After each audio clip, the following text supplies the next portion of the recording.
Ya, shalom saudara. Sekali lagi shalom. Ya, hari ini saya akan share kebenaran firman Tuhan masih dalam kingdom value saudara. Dan hari ini saya akan share tentang heart of compassion saudara. Nah, saya menyadari bahwa hari-hari ini kalau kita mau melihat bahwa dunia ini mulai mengalami degradasi atau penurunan Tuhan, baik dari segi moral, dari segi tindakan dan sebagainya. Dan itu juga sesuai dengan firman Tuhan pada hari-hari terakhir bahwa kasih seorang kepada yang lain akan semakin dingin. Nah, yang menjadi pertanyaan adalah saya akan mulai dengan sebuah pertanyaan ini bahwa what move you, ya? Apa yang menggerakkan saudara? Apa yang menjadi motivasi saudara dalam melakukan sesuatu? Ya, ada orang digerakkan karena uang, ada orang digerakkan karena keluarganya, ada orang digerakkan oleh banyak hal, saudara. Tapi pertanyaannya adalah apa yang menggerakkan hati saudara hari-hari ini? Nah, mari kita lihat saudara di dalam firman Tuhan, di dalam Matius pasal yang ke-9, ayat yang ke-36, inilah yang menggerakkan hati Yesus. Dikatakan melihat orang banyak itu, tergeraklah hati Yesus oleh belas kasihan kepada mereka. Karena mereka lelah dan terlantar seperti domba yang tidak bergembala. Ya. Saudara, di dalam Alkitab tercatat bahwa setiap kali Yesus mau melakukan sesuatu, ya, firman Tuhan seringkali mencatat begini, maka tergeraklah Yesus oleh belas kasihan. Yesus itu digerakkan oleh belas kasihan, saudara, ya, terhadap orang-orang yang terlantar. Di situ dikatakan terhadap orang yang sakit, ya, terhadap orang yang belum mengenal Tuhan. Yesus itu digerakkan oleh belas kasihan. Nah, saudara, mari kita lihat bahwa kita mau belajar sama-sama tentang apa sih arti dari compassion atau belas kasihan ini, ya. Ada dua arti di dalam firman Tuhan. Di dalam perjanjian lama, compassion itu berasal dari kata rakam, yang artinya seperti kasih seorang ibu terhadap anak yang lahir dari rahimnya. Jadi kalau kita melihat rahim ternyata berasal dari kata ini, saudara. Bahwa compassion atau belas kasihan itu seperti kasih seorang ibu terhadap anak yang lahir dari rahimnya. Ya, tadi di ibadah 2 saya nggak berani nanya ya. Sekarang siapa yang udah jadi ibu-ibu di sini? Ya, gimana kasih kepada anaknya? Wah, mungkin sekarang lagi membayangkan anaknya lagi nakal, jadi nggak bisa ngomong ya. Jadi nggak bisa ngomong ya. Dan dikatakan kasih yang lembut dari lubuk hati yang paling dalam. Jadi belas kasihan itu berasal dari hati yang paling dalam. Nah, di dalam perjanjian baru itu belas kasihan itu sering diterjemahkan sebagai kata splanchni somai, ya. Ini yang diingat somainya aja depannya susah, saudara ya. Somai di Little Flock mungkin ya. Tergerak dalam hati yang paling dalam. Nah, ini lebih dalam lagi artinya merasakan penderitaan orang lain ya secara mendalam. Ada emosional di dalamnya yang mendorong untuk bertindak. Ya. Jadi belas kasihan nggak berhenti sampai perasaan saja. Belas kasihan itu langsung sampai tindakannya, saudara. Ya. Makanya belas kasihan itu berbeda dengan kasihan. Orang seringkali kasihan tapi tidak melakukan tindakan, ya. Kasihan ya, dia susah hidupnya, tapi nggak lakukan apa-apa, saudara. Ya. Belas kasihan itu berasal dari hati yang paling dalam, sehingga mendorong kita untuk melakukan sesuatu. Nah, saya terkejut, saudara, kita mau belajar sama-sama sekarang tentang kenapa kita perlu berbelas kasihan. Ya. Kenapa kita perlu memiliki hati yang berbelas kasihan.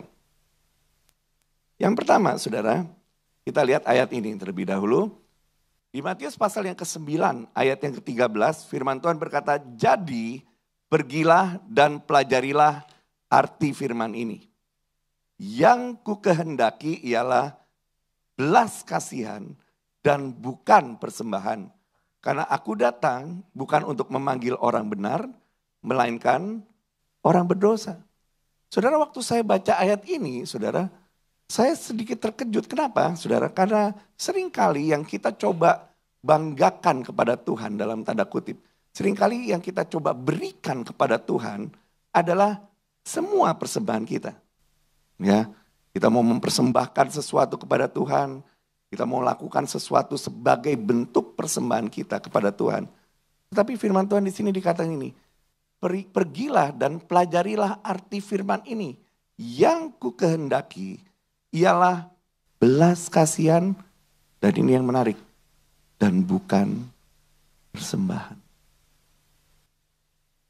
Dan saya teringat saudara ada satu ayat di dalam Matius pasal yang kelima yang berkata bahwa pada waktu engkau sedang mempersembahkan sesuatu, ya, tetapi engkau teringat ada masalah dengan saudaramu, apa yang harus dilakukan? Tinggalkan persembahanmu, berdamai dulu sama orang itu, saudara. Itu yang Yesus maksud, saudara. Tadi di ibadah kedua tiba-tiba ada seorang datang, dia bilang, saya nangkep sesuatu, pesan dari Tuhan tentang ayat ini, saudara. Ya. Jadi yang dia tangkap adalah begini, saudara, bahwa Tuhan itu menghendaki hatinya, ya, bukan apa yang kita bawa kepada Tuhan, tapi apakah kita benar-benar bisa merasakan hati Tuhan yang sungguh-sungguh, yang penuh dengan belas kasihan itu. Nah, yang pertama yang saya mau sampaikan, kenapa kita perlu berbelas kasihan adalah begini, saudara, karena belas kasihan itu adalah kehendak Tuhan atau perintah Tuhan, saudara. Kalau kehendak Tuhan atau perintah Tuhan, ya, seharusnya kita lakukan atau tidak? Waduh, oke, saya ulang lagi ya, saudara ya. Ini mungkin saudara takut terjebak dengan pertanyaan saya. Percayalah saudara ya, saya tulus, pertanyaan saya nggak ada jebakan apapun ya. Nah, menurut saudara itu melakukan kehendak Tuhan, belas kasihan itu kehendak Tuhan, ya, itu perlu dilakukan atau tidak? Ya, perlu ya saudara ya. Nah, perlu dilakukan. Nah, ini ayat ini berkata bahwa yang Tuhan kehendaki itu berbelas kasihan. Jadi belas kasihan adalah perintah. Ya, bukan kalau bisa saudara berbelas kasihanlah sama orang. Ya, tetapi sebuah perintah. Karena Tuhan bilang yang ku kehendaki adalah belas kasihan. Nah, yang kedua saudara, kita lihat bahwa kenapa kita perlu berbelas kasihan. Di dalam Amsal pasal yang ke-14 ayat yang ke-21, saudara kita lihat. Amsal 14 ayat 21, firman Tuhan berkata begini. Siapa menghina sesamanya berbuat dosa, tetapi berbahagialah orang yang menaruh belas kasihan kepada orang yang menderita. Ya. Saudara, ayat ini berkata bahwa orang itu yang menaruh belas kasihan terhadap orang yang menderita disebut berbahagia. Ya. Bless bahasa Inggrisnya. Diberkati orang yang menaruh belas kasihan kepada orang yang menderita. Itu yang kedua.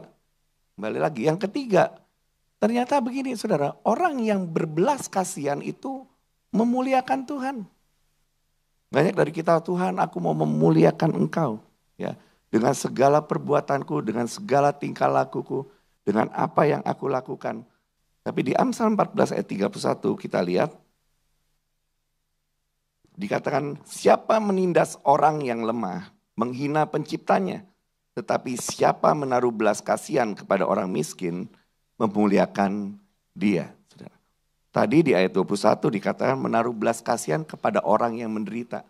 Sekarang di sini dikatakan menaruh belas kasihan kepada orang miskin, itu memuliakan Tuhan. Saudara. Dan ini sangat penting bahwa ternyata saudara, segala tindak tanduk kita, tingkah laku kita, perbuatan kita, waktu kita berbelas kasihan kepada orang-orang miskin, itu memuliakan Tuhan. Nah, yang keempat, Amsal 19 ayat 17. Firman Tuhan berkata, siapa menaruh belas kasihan kepada orang yang lemah, memiutangi Tuhan yang akan membalas perbuatannya itu, saudara. Ya. Memiutangi Tuhan, saudara. Ya. Dan saya percaya Tuhan itu nggak pernah berhutang, amin, saudara ya. Tapi firman Tuhan di sini dikatakan siapa yang menaruh belas kasihan kepada orang yang lemah, memiutangi Tuhan yang akan membalas perbuatannya itu. Saya yakin orang di SMCC motivasinya lurus-lurus semua. Amin ya. Enggak gini kita mau berbelas kasihan karena saya mau Tuhan berhutang pada saya. Ya. Dikatakan memiutangi Tuhan, orang berbelas kasihan kepada orang yang lemah. Tadi kepada orang yang menderita, kepada orang yang miskin, kepada orang yang lemah. Tuhan bilang orang itu akan diberkati, dia memuliakan Tuhan, dan dia memiutangi Tuhan. Nah sekarang saya lanjut saudara, apa yang menjadi penghalang dari belas kasihan? Saudara, hari-hari terakhir ini saya tadi bilang di ibadah 1 dan 2, ya. Hari-hari ini cara kerja iblis itu berbeda. Ya. Iblis itu bukan hadir menakut-nakuti saudara. Jadi saya berpesan kalau saudara masih ada yang takut setan, genderuwo, kuntilanak dan sebagainya, ya, saudara bertobat, dan itu juga bukan mainannya iblis lagi kayak gitu. Ya. Cara kerjanya iblis, saudara, karena setan, genderuwo, kuntilanak dan lain-lain ini lagi sibuk main film, yang bagian itu ya. Yang bagian itu lagi sibuk main film, nggak ada waktu buat godain saudara, nggak ada. Ya. Jadi saudara jangan GR. Ya. Tetapi apa yang jadi cara kerja iblis adalah begini, saudara. Cara kerja iblis adalah membuat saudara dan saya mencintai diri sendiri lebih daripada Tuhan. Ya. Yang dia akan berusaha lakukan adalah begitu. Berusaha supaya saudara dan saya fokusnya hanya kepada diri sendiri. Ya. Dan itu sebetulnya terlihat dari doa-doa kita mungkin. Ya. Tuhan berkati saya, tolong saya, bantu saya. Tuhan kayak dijadiin pembantu. Nah coba kita lihat ayat ini. Di dalam 2 Timotius pasal yang ketiga, ayat yang pertama sampai ayat yang ketiga. Dikatakan ketahuilah bahwa pada hari-hari terakhir akan datang masa yang sukar. Definisi yang pertama, apa yang terjadi dari hari-hari terakhir, dari masa-masa yang sukar, saudara. Dikatakan manusia akan mencintai dirinya sendiri. Ya. Dan kemudian setelah itu dan menjadi hamba uang, mereka akan membual, menyombongkan diri, mereka akan menjadi pemfitnah, mereka akan berontak terhadap orang tua dan tidak tahu berterima kasih, tidak mempedulikan agama, tidak tahu mengasihi, tidak mau berdamai, suka menjelekkan orang, tidak dapat mengekang diri, garang, tidak suka yang baik. Saudara. Tapi itu diawali dengan kata-kata mencintai diri sendiri.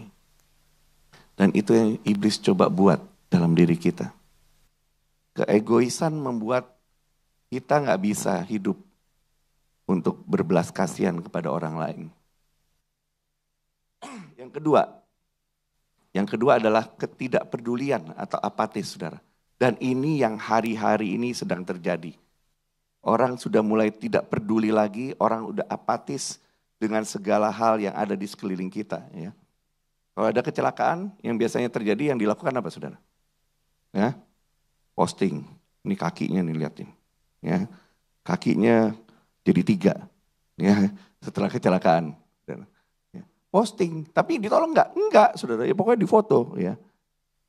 Tapi saya tuh bersyukur, saudara. Ya, bahwa kemarin orang-orang bilang di zaman sekarang ini, anak-anak zaman sekarang ini, Gen Z, Gen Alpha, ya.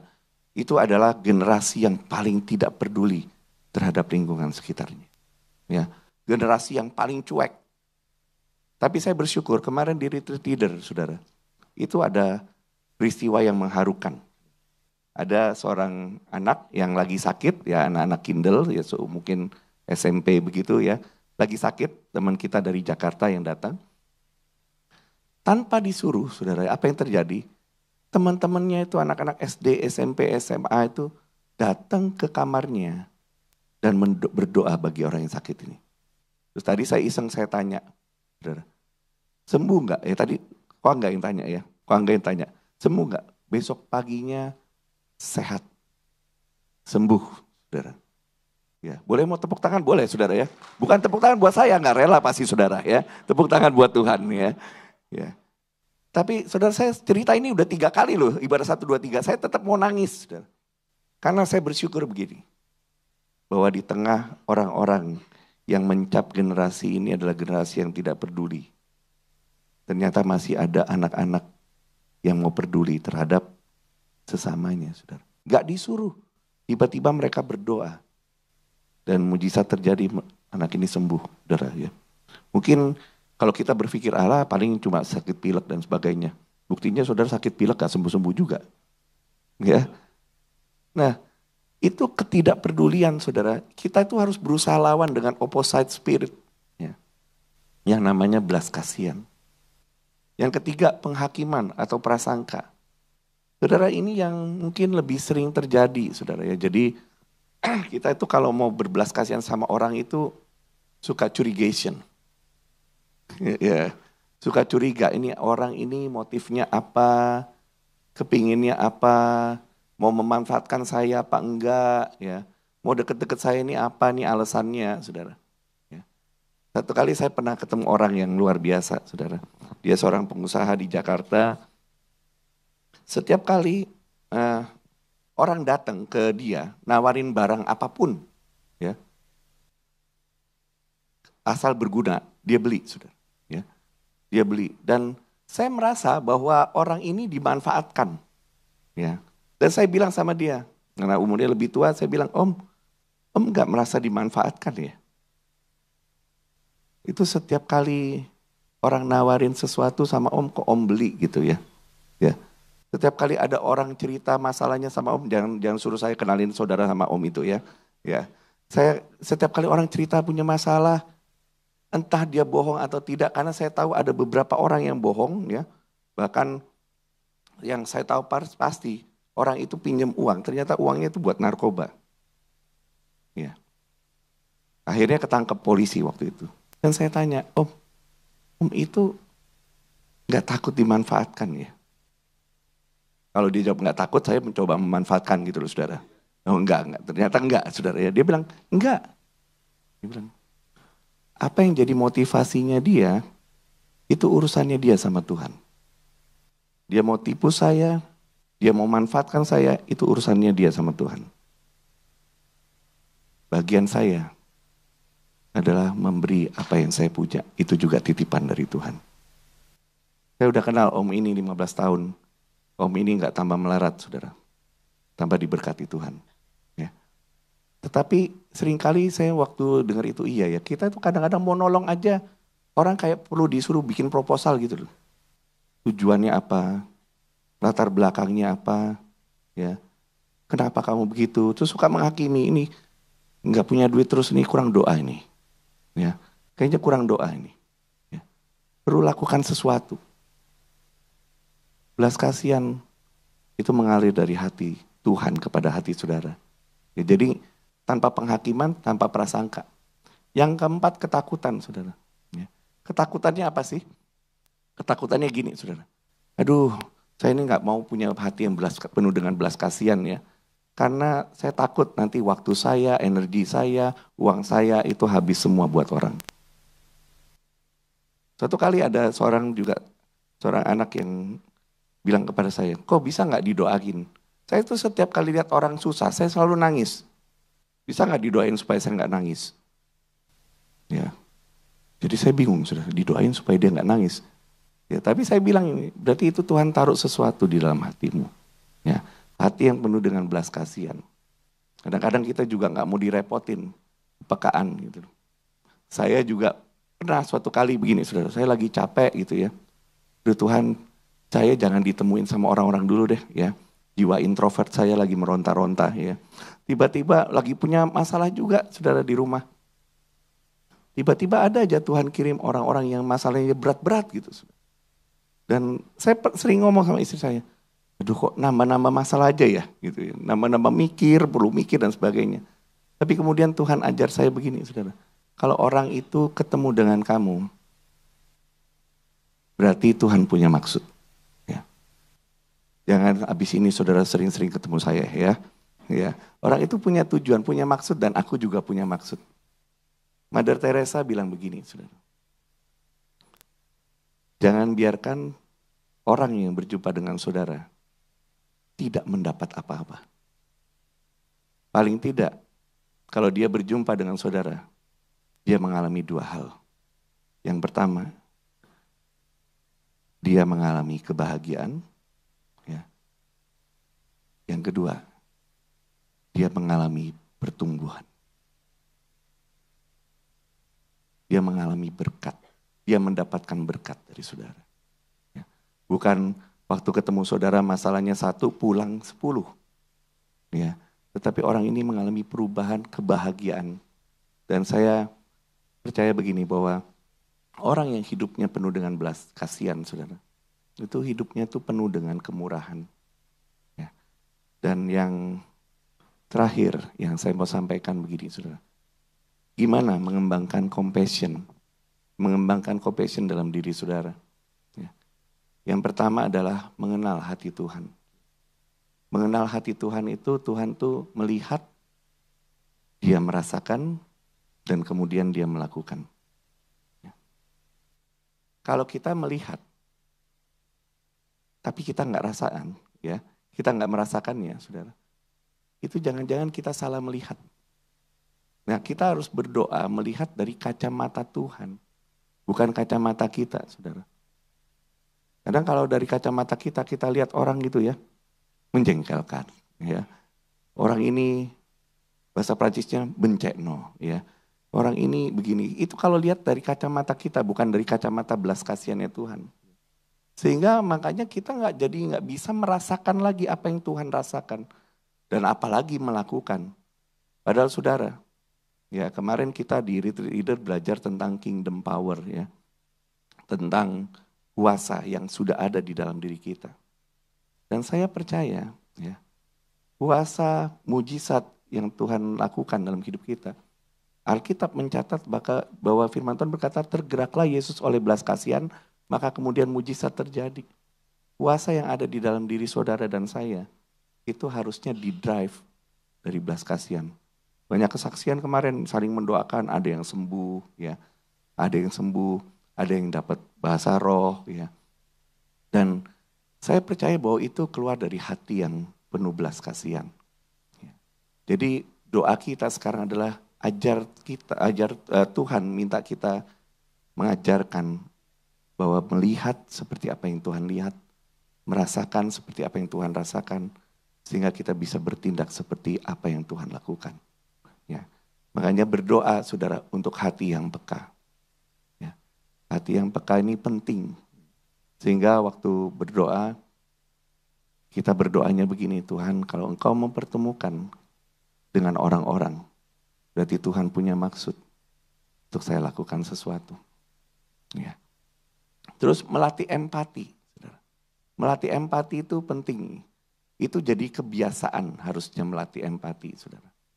Orang itu tidak peduli itu ternyata juga dilatih, ya. Dilatih awal-awal nggak mau cuek dan lama-lama terlatih. Empati juga begitu, saudara.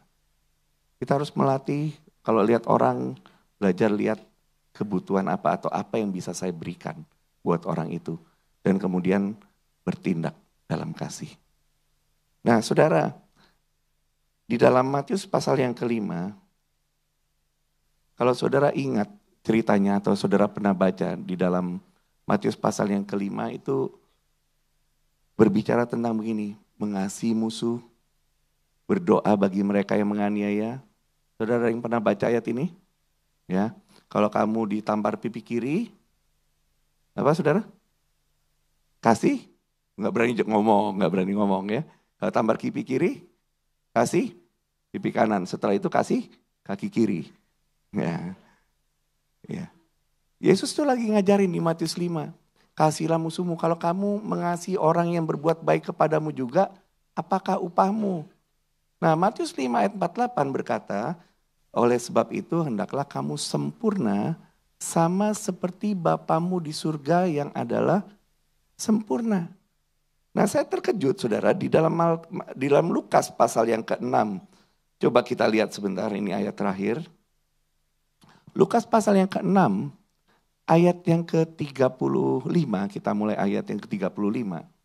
Saudara, itu perikopnya itu sama sebetulnya dengan Matius 5. Ya. Jadi Yesus mengajarkan hal yang sama, kata-katanya juga beberapa ada yang sama. Tapi yang buat saya terkejut gini, ya, di ayat 35, firman Tuhan berkata, tetapi kamu kasihlah musuhmu dan berbuatlah baik kepada mereka dan pinjamkan dengan tidak mengharapkan balasan. Maka upahmu akan besar dan kamu akan menjadi anak-anak Allah yang maha tinggi, Sebab ia baik terhadap orang-orang yang tidak tahu berterima kasih dan terhadap orang-orang jahat. Ayat 36. Dikatakan ternyata ayatnya bukan hendaklah kamu sempurna seperti Bapamu di surga adalah sempurna. Ternyata ayatnya diganti hendaklah kamu murah hati sama seperti Bapamu adalah murah hati. Ya, di versi BIMK dikatakan hendaklah kamu berbelas kasihan sama seperti Bapamu yang berbelas kasihan. Ya. Ternyata saudara saya mulai menjadi gini, belas kasihan itu bukan gini. Bukan saya lihat orang, saya kasihan, saya bantu dia. Tapi belas kasihan tingkat tinggi yang Tuhan mau adalah gini. Orang-orang yang menjengkelkan, orang-orang yang mungkin dianggap musuh buat saudara. Justru itulah orang-orang yang tepat untuk kita lepaskan belas kasihan. Dan dikatakan belas kasihan di ayat yang ke-36. Hendaklah kamu berbelas kasihan. Itu sama seperti hendaklah kamu sempurna sama seperti Bapamu di surga adalah sempurna. Sempurna di dalam apa saudara? Di dalam belas kasihan kepada orang lain. Makanya saudara, siang hari ini saya rindu untuk berdoa, kita semua sama-sama berdoa. Mungkin banyak atau beberapa di antara kita mulai kehilangan belas kasihan. Kalau lihat orang, malah banyak orang yang jengkel gitu saudara. Saya ini sambil mempersiapkan ayat ini saudara ya, materi ini. Itu lumayan berat, lumayan beratnya itu pasti kan harus belajar. Ya, itu saya paling nggak bisa berbelas kasihan tuh sama orang yang nyalip mobil saya itu paling susah, ya, paling susah berbelas kasihan seperti itu. Dan Tuhan ajar saudara, oh iya berbelas kasihan tuh sama orang-orang yang kayak gitu mestinya, ya. Jadi kita perlu belajar saudara untuk mengembangkan belas kasihan karena sebetulnya hal yang paling utama adalah karena itu yang Tuhan kehendaki terjadi dalam hidup kita. Saya minta pemain musik kembali. Saya nggak tahu apa yang saudara sedang alami hari-hari ini. Tapi saya rindu begini bahwa kalau kita mulai fokusnya kepada diri sendiri, kita mulai nggak peduli sama orang lain, kita mulai apatis saudara, maka kita perlu belajar kembali minta hati Tuhan untuk Tuhan taruh dalam hati kita. Sehingga kita bisa melihat dengan cara Tuhan melihat, bukan dengan cara kita melihat.